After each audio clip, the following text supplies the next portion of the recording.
નમસ્કાર વિદ્યાર્થી મિત્રો, મજામાં? 11મું ધોરણ છે એટલે આપણે બહુ ચિંતા કરતા નથી. હળવાશથી આપણે ભણવાનું છે, હળવાશથી આપણે આગળ વધવાનું છે અને હળવાશથી રમતા રમતા મોજ કરતા કરતા આપણે અભ્યાસ પણ કરવાનો છે. તો ટૂંક સમયની અંદર આપણે એકમ કસોટી પણ આવવાની છે, એ પણ આપણે ધ્યાનમાં છે.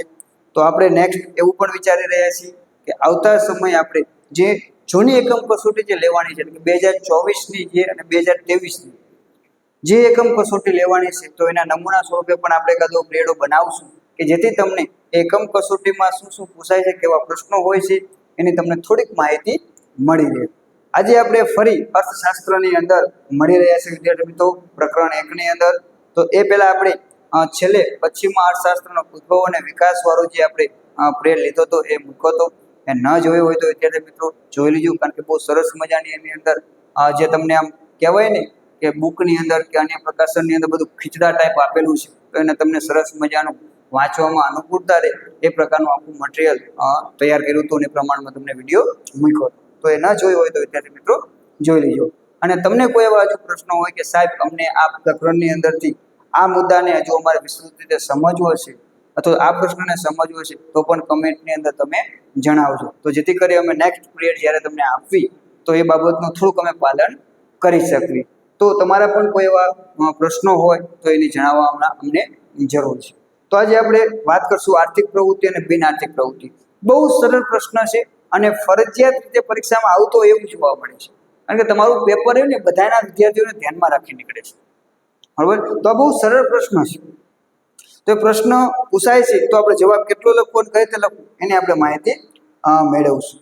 તો પહેલા જ આપણે વાત કરશું આર્થિક પ્રવૃત્તિ અને બિન આર્થિક પ્રવૃત્તિની આપણે ચર્ચા કરવાની છે. તો પહેલા જ આપણે આર્થિક પ્રવૃત્તિ.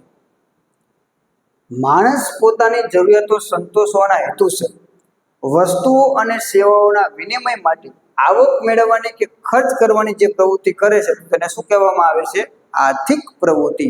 જો આર્થિક પ્રવૃત્તિનો પ્રશ્ન આપણે અર્થશાસ્ત્રની અંદર પણ અને બીએની અંદર પણ પૂછાય છે, અને અન્ય કોઈ સબ્જેક્ટમાં પૂછાતો હોય તો ખબર નહીં, પણ બહુ સરળ પ્રશ્ન છે અને એનો કોન્સેપ્ટ મગજમાં ફિટ કરી દો એટલે તમારે બીએની અંદર પણ ચાલશે, બરોબર? એ આર્થિક પ્રવૃત્તિ જે છે એ જ આર્થિક પ્રવૃત્તિ છે. આર્થિક પ્રવૃત્તિ બદલાઈ જતી નથી. તો માણસ પોતાની જરૂરિયાતો, માણસો પોતાની જરૂરિયાતો સંતોષવાના હેતુસર વસ્તુઓ અને સેવાઓના વિનિમય માટે આવક મેળવવાની કે ખર્ચ કરવાની જે પ્રવૃત્તિ કરે છે તેને આર્થિક પ્રવૃત્તિ તરીકે ઓળખવામાં આવે છે. માણસ જે છે પોતાની જરૂરિયાતો ઉદ્ભવે છે, એ જરૂરિયાતો ઉદ્ભવે છે તો એને પૂરી કરવા માટે પ્રયત્ન કરશે, બરાબર? તે પ્રયત્ન શું કરશે? તો એના માટે આર્થિક પ્રવૃત્તિ કરશે. કેમ આર્થિક પ્રવૃત્તિ કરે છે? તો કે એને જે જરૂરિયાતો ઉદ્ભવી છે, જે વસ્તુ ઉદ્ભવી છે, કે જે સેવાની જરૂર છે, એના માટે એને નાણું ચૂકવવું પડશે. તો મેળવવા શું કરવું પડશે? એને આર્થિક પ્રવૃત્તિ કરવી પડશે, એટલે આવક મેળવવી પડશે અને આવકનો પાછો શું કરશે? ખર્ચ કરશે, અને આ રીતે પોતાની જરૂરિયાતો સંતોષે છે. તો આવી જે પ્રવૃત્તિ થાય છે તેને આપણે શું કહેશું? આર્થિક પ્રવૃત્તિ. આર્થિક પ્રવૃત્તિમાં 3 બાબતો મહત્વની છે: આવક, ખર્ચ અને વિનિમય. આર્થિક પ્રવૃત્તિમાં 3 બાબતો હોય. વ્યક્તિ આવક મેળવે છે, એ આવકનું શું કરે છે? ખર્ચ કરે છે. દાખલા તરીકે અહીં આપણે 3 વસ્તુ હોય, દાખલા તરીકે 10,000 રૂપિયા એ આવક થઈ, અહીંયા વસ્તુ છે, બરોબર, અથવા તો સેવા છે, બરોબર. હવે આ 10,000 રૂપિયાની એ વસ્તુ લેશે, બરોબર. 10,000 રૂપિયા ત્યાં ખર્ચ છે, એટલે શું થયો? ખર્ચ થયો. 10,000 રૂપિયામાંથી શું મેળવશે? તો કે વસ્તુ મેળવવાનો પ્રયત્ન કરશે. શું થયો? તો કે આ આવક, અને એ આવકમાંથી એને શું કર્યો? ખર્ચ કર્યો. એટલે ખર્ચ કરવાથી આ રૂપિયા ક્યાં જશે? આ જગ્યાએ રૂપિયા આવશે. અને આ વસ્તુ જે છે ક્યાં આવશે? તો કે અહીંયા આવશે. વસ્તુ અહીંયા આવી જશે અને રૂપિયા અહીંયા આવી જશે. તો આ શું થયું? વિનિમય. ફરી સમજ કે દાખલા તરીકે તમે 10 રૂપિયા જે દુકાને જાઓ, દુકાને તમે વસ્તુ લો, તો શું થશે? 10 રૂપિયા તમે એને આપશો, તમને બદલામાં શું આપશે? વસ્તુ આપશે. તો આમ આવક, ખર્ચ અને વિનિમય આ 3 બાબતો એની સાથે સંકળાયેલી છે. તો આમ કહી શકાય કે આર્થિક પ્રવૃત્તિની અંદર આ 3 બાબતો સંકળાયેલી છે. ટૂંકમાં જરૂરિયાતો સંતોષવા માટે વસ્તુઓ કે સેવાઓ મેળવવા આવક પ્રાપ્તિ કે ખર્ચ કરવાની જે પ્રવૃત્તિ એટલે આર્થિક પ્રવૃત્તિ. આ પણ આર્થિક પ્રવૃત્તિની વ્યાખ્યામાં લખી શકો તમે કે જરૂરિયાત સંતોષવા માટે આ વ્યાખ્યા પણ લખી શકો, આ વ્યાખ્યા પણ લખી શકો, જે સરળ રીતે તમે લખી શકો છો. બરોબર. તમને 2 ગુણમાં પ્રશ્ન પૂછાય છે કે આર્થિક પ્રવૃત્તિ એટલે શું, એનું ઉદાહરણ જણાવો. તો એક અર્થ અને એના ઉદાહરણ લખવાના છે. બરોબર. તો તમે કોઈ પણ વ્યાખ્યા રાખી શકો છો યાર, કે ટૂંકમાં જરૂરિયાતો સંતોષ, માનવી પોતાની જરૂરિયાતો સંતોષવા માટે વસ્તુઓ કે સેવાઓ મેળવવા આવક પ્રાપ્તિ કે ખર્ચ કરવાની જે પ્રવૃત્તિ કરે છે એટલે આર્થિક પ્રવૃત્તિ એમ કહી શકાય.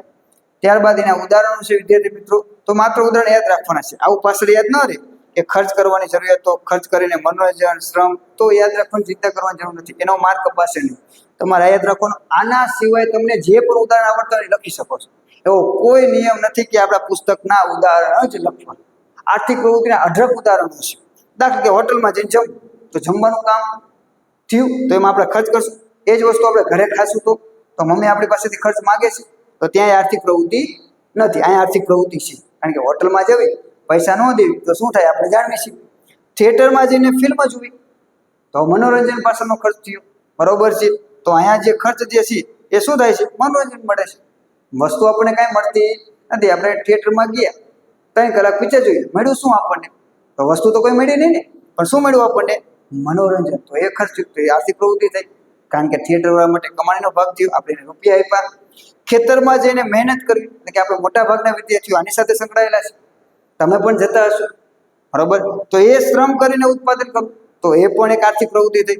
શાળામાં બાળકોને ભણાવી પગાર મેળવવો, તો ભાઈ શાળાની અંદર જે શિક્ષકો ભણાવે છે તો મફત ભણાવતા નથી, એને સરકાર તરફથી અથવા તો ખાનગી સંસ્થા છે તો એના ટ્રસ્ટી તરફથી એને શું મળે છે? વેતન મળે છે. તો એ પ્રવૃત્તિ પણ શું કહેવામાં આવે છે? આર્થિક પ્રવૃત્તિ. એનું કામ સેવા આપવાનું છે. પણ સેવા એટલે આપણે જે સેવા વિચારવીને મફત, એ સેવાની વાત છે નહીં. અર્થશાસ્ત્રમાં ક્યાંય સેવાને મફતમાં ગણવામાં આવતી નથી. ત્યારબાદ એનાથી તદ્દન વિરોધ ખ્યાલ. જે પ્રવૃત્તિનો ઉદ્દેશ આવક મેળવવાનો, ખર્ચ કરવાનો અને વિનિમયનો હોતો નથી. જે આર્થિક પ્રવૃત્તિનો હેતુ છે એ બિન આર્થિક પ્રવૃત્તિમાં હોતા નથી. તે સિવાયનો હોય તો તે પ્રવૃત્તિને બિન આર્થિક પ્રવૃત્તિ. જેવા હોય દાખલા કે કોઈ કામ દયાથી કરો, માયાથી હોય, કોઈની સાથે તમારી માયા લાગી જાય, કોઈ સાથે તમે પ્રેમથી જોડાવો, કે કોઈ લાગણીથી પ્રેરાઈને થયેલી પ્રવૃત્તિ. બરોબર. કોઈને આપણે મદદ કરવી, કે ભાઈ એમાં કોઈ હેતુ નથી, આપણો મિત્ર છે, હેતુ કરવું, બસ પ્રેમની લાગણી હતી મિત્ર સાથે, એટલે આપણે એને મદદ કરી, કે એને વસ્તુ આપી, એની પાસેથી વસ્તુ લીધી, તો એ પ્રવૃત્તિ આર્થિક પ્રવૃત્તિ નથી. બરોબર. તો એ શું પ્રવૃત્તિ છે? બિન આર્થિક પ્રવૃત્તિ છે. તો આના પ્રેરણે જે પ્રવૃત્તિ થાય છે તો એ પ્રવૃત્તિને આપણે બિન આર્થિક પ્રવૃત્તિ કહી શકીએ. દાખલા તરીકે દાન આપવાની પ્રવૃત્તિ. મંદિરમાં તમે દાન આપવું, કોઈ જગ્યાએ દાન આપવું, કોઈ શાળામાં દાન આપવું, કોઈ હોસ્પિટલમાં દાન આપવું, તો વગેરે જગ્યાએ દાન આપીને પછી રૂપિયા પાછા નથી આવતા, એની સામે તમને કઈ વસ્તુ પણ નથી મળતી. બરોબર છે. તો એ આપવાની પ્રવૃત્તિ બિન આર્થિક પ્રવૃત્તિ છે. એમાં કોઈ આર્થિક તમને લાભ મળતો નથી. માતા પોતાના બાળકનો ઉછેર કરે તો શું થઈ? બિન આર્થિક પ્રવૃત્તિ. કારણ કે માતા બાળકને પ્રેમની લાગણી, એની સાથે લાગણી બંધાયેલી છે, એટલે એના ઉછેર માટે તમામ પ્રકારનો જીવ આપી દે છે. બરોબર. તો એની પાછળ કોઈ જ ખર્ચ કે કોઈ જ આવક હોતી નથી. તો એક આર્થિક એ જ પ્રવૃત્તિ જો આયા દ્વારા કરવામાં આવે, એટલે કે માતા ભાડે રાખવામાં આવે, એમ કહી શકાય કે ભાઈ બાળકનો ઉછેર જે માતાએ કરેલો છે, પણ એ માતા એની જગ્યાએ ભાડે રાખવામાં આવે, કે જેને બાળકના જન્મ આપેલો છે. કોઈ વ્યક્તિ છે, આપણે સેલિબ્રિટીમાં જોઈ છે, ઘણી બધી જગ્યાએ હોય છે, બે માણસો કામ કરતા હોય તો એ લોકો રાખતા હોય છે કે ભાઈ આયા રાખવામાં આવે, એટલે શું માતાનું બધું કામ કરશે. બાળકની સંભાળ રાખવાની, બાળકને તૈયાર કરવાનો, બાળકને સ્કૂલે મૂકવાનું, બાળકનું જમવાનું, આ બધું જ કામ કોણ કરશે? આયા કરશે. પણ એના માટે પ્રવૃત્તિ આર્થિક પ્રવૃત્તિ છે, બિન આર્થિક પ્રવૃત્તિ નથી. કેમ? તો કે એના માટે પગાર લે છે, એ કાર્ય કરવા માટેનું વળતર મળે છે. જ્યારે માતા એ કાર્ય કરે છે તો એને કોઈ વળતર મળતું નથી. ડોક્ટર પોતાની પત્ની સારવાર કરે, જો પત્ની સારવાર ન કરે તો સમસ્યા ઊભી થાય. બરોબર. એટલે ડોક્ટર પોતાની પત્ની સારવાર કરે તો એના બદલે પત્ની પાસેથી કોઈ રૂપિયા માંગતા નથી. બરોબર. તો એ પણ બિન આર્થિક પ્રવૃત્તિ થઈ. તો આમ જે પ્રવૃત્તિની અંદર કોઈ આર્થિક લાભ, ખર્ચ કે વિનિમયનો હોતો નથી, તો એ બધી જ પ્રવૃત્તિને આપણે શું કહેવાય વિદ્યાર્થી મિત્રો? બિન આર્થિક પ્રવૃત્તિ. તો પ્રશ્ન પૂછાય કે બિન આર્થિક પ્રવૃત્તિ એટલે શું? એના ઉદાહરણ આપો, તો આટલું જ લખવાનું છે. ઉદાહરણો આના સિવાય તમને ગમે તે યાદ આવે તે લખી શકો છો. એવો કોઈ જ નિયમ નથી કે આ ઉદાહરણ જ લખવું. બરોબર. બિન આર્થિક પ્રવૃત્તિમાં સામાજિક કાર્યકર્તાનું તમે લખી શકો છો, કોઈ સામાજિક એકતાનું લખી શકો છો, સામાજિક જાગૃતતા ફેલાવવાનું લખી શકો છો. આ બધાનો હેતુ એમનો શું હોય છે? કોઈ હોતો નથી. પ્રેમ, લાગણી, દેશભાવ, દેશ પ્રેમ હોય છે, એના કારણે એ પ્રવૃત્તિ કરે છે. તો આ બધા ઉદાહરણો તમે લખી શકો છો. અને ઇકોનોમિક્સ અને બીએમાં ગમે તેમાં પ્રશ્ન પૂછાય, ઉદાહરણ ગમે લખી શકો છો. કોઈ જરૂરી હોતું નથી કે ભાઈ અર્થશાસ્ત્રમાં જે પ્રશ્ન પૂછાયેલો છે એના ઉદાહરણ અર્થશાસ્ત્રના જ લખવા, બીએમાં પૂછાય તો બીએના જ લખવા, એવું હોતું નથી. ત્યારબાદ વિદ્યાર્થી મિત્રો, અહીં ખર્ચ થાય છે પણ સામે પ્રત્યક્ષ રીતે કશું મળતું નથી. ખર્ચ થાય, કોઈ પત્ની સારવાર કરે ખર્ચ થાય, માતા પોતાના બાળક પોષે તો ખર્ચ થાય છે, દાન આપવામાં ખર્ચ થાય છે, બરોબર છે, પણ ક્યાંય બીજો હેતુ હોતો નહોતું, એટલે પ્રત્યક્ષ રીતે કોઈ મળતું નથી. ત્યારબાદ એવો જ ખ્યાલ આપણો આ પાઠની અંદર આગળ સંકળાયેલો છે, એકમલક્ષી અર્થશાસ્ત્ર અને સમગ્રલક્ષી અર્થશાસ્ત્ર. જૂના પુસ્તકોમાં બે ભાગ હતા અલગ અલગ, પણ હવે નવા પુસ્તકની અંદર એવા કોઈ બે ભાગ છે નહીં. તો એકમલક્ષી અર્થશાસ્ત્ર અને સમગ્રલક્ષી અર્થશાસ્ત્ર બે ભેગા છે. તો એકમલક્ષી અર્થશાસ્ત્ર કોને કેવું, સમગ્રલક્ષી અર્થશાસ્ત્ર કોને કેવું, એના વિશેની થોડીક આપણે સમજૂતી જોઈશું. અર્થશાસ્ત્રના અભ્યાસ અને વિશ્લેષણને રીતે બે ભાગ પાડવામાં આવશે. યાદ રાખજો વિદ્યાર્થી મિત્રો, આ પ્રશ્ન એમસીક્યુમાં પૂછાય છે, જવાબમાં તમને કન્ફ્યુઝ કરશે. બે એમસીક્યુ અને આગળ એક આવશે, આગળ કે 3. તો આ બેમાં ભૂલ પડવાની સંભાવના થોડીક વિશેષ છે. તો વિદ્યાર્થી મિત્રો યાદ રાખજો કે અભ્યાસ અને વિશ્લેષણની જો વાત કરવામાં, ક્ષેત્રની વાત કરવામાં આવે તો બે ભાગ છે, એકમલક્ષી અને સમગ્રલક્ષી. તો પહેલું આપણે જોઈશું એકમલક્ષી. જે અભ્યાસમાં અર્થતંત્રના એકમોનો અભ્યાસ થાય છે તે એકમલક્ષી છે. શું કીધું છે કે જે અર્થતંત્રમાં માત્ર એકમોનો અભ્યાસ થાય છે તો તેવા અર્થશાસ્ત્રને એકમલક્ષી અર્થશાસ્ત્રમાં સમાવેશ થાય છે. વસ્તુની કિંમત અને તેના નિર્ધારણનો અભ્યાસ, કે ભાઈ વસ્તુ તેની કિંમત જે નક્કી થાય છે એનું નિર્ધારણનો અભ્યાસ, પેઢીની સમતુલાનો અભ્યાસ, શ્રમિકની સીમાંત ઉત્પાદકતાના આધારે વેતન નિર્ધારણ, આ બાબતો એકમલક્ષી અર્થશાસ્ત્રમાં અભ્યાસ કરે છે. તો આપણે ટૂંકમાં કહી શકાય કે આપણા 1 થી પાઠ લઈને, એટલે કે 3 ચોથું ચેપ્ટર, 5મું ચેપ્ટર અને 6ઠું ચેપ્ટર, આ 3 ચેપ્ટરો એકમલક્ષી અર્થશાસ્ત્રના છે કહી શકાય. કારણ કે એની અંદર માંગનો નિયમ, પુરવઠાનો નિયમ, જુદા જુદા ખર્ચના ખ્યાલો, કિંમત કઈ રીતે નક્કી કરવી, આ બધું છે. તો કોઈ એક પેઢી, કોઈ એક કુટુંબ, કોઈ એક એકમનો અભ્યાસ કરી અને આખી બાબતોને રજૂ કરવામાં આવે છે તો એકમલક્ષી અર્થશાસ્ત્ર. જ્યાં કોઈ એક વ્યક્તિને ધ્યાનમાં લેવામાં આવે છે, કોઈ એક પેઢીને ધ્યાનમાં લેવામાં આવે છે, કોઈ એક ક્ષેત્રને ધ્યાનમાં લેવામાં આવે છે, તો તે બધા ક્ષેત્રો એટલે કે એકમલક્ષી અર્થશાસ્ત્ર છે તેમ કહી શકાય. એકમલક્ષી અર્થશાસ્ત્રમાં ગ્રાહક, પેઢી, શ્રમિક જેવા આર્થિક એકમોનો નિર્ણય કરવામાં મદદરૂપ થાય છે. તેમના આર્થિક વર્તનને સમજવામાં મહત્વનો ફાળો આપતું હોય તેવું એકમલક્ષી અર્થશાસ્ત્ર જોવા મળે. જેમાં એક ગ્રાહક છે, કોઈ પેઢી છે, કોઈ શ્રમિક છે, એનો જ અભ્યાસ અને એને લગતા નિર્ણયો કરવા માટે આ એકમલક્ષી અર્થશાસ્ત્ર ઉપયોગી થતું હોય તેવું જોવા મળે છે.